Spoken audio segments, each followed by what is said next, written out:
Norberaren kotxea utzi eta garraio publikoa erabili horrela lagundu dezakegu, bestak beste gure planetari kalte gutxiago egiten. Horrela eta zaborra birziklatuz, energia egokiagoa konsumituz.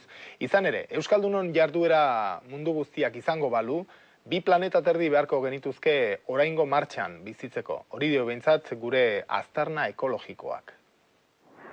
Aztarna ekologikoa 80ko hamarkadatik mundu zabalean erabiltzen den formula matematikoa da.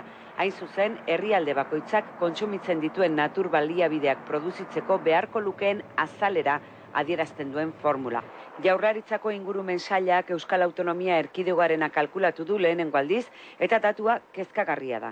Izan ere, Euskadiko biztanle bakoitzak 4 hektaria eta erdi beharko lituzke bere bizimailari eusteko. Erabilgarri baina 2 hektaria besterik ez daukagu. Gure aztarna ekologikoaren arabera defizitean gaude beraz. Hori mundura zabalduko bagenu, estrapolazio bat ekingo bagenu mundu osora, mundu zabalera, horrek esango luke, jaten ari garela lurra, eta 2.5 planeta beharko genituzkela gure erderaz esaten dugun bezala ze tren de vida mantentzeko. Munduan defizit ekologikoa handiena daukaten 22 herrialdeen artean dago Euskal Autonomia Erkidegoa. Gurean garraio ohiturak dira kalterik gehien eragiten dutenak izan ere, karbono dioxidoaren isurketak bakarrik biztanleko 2 hektarea hartuko lituzke.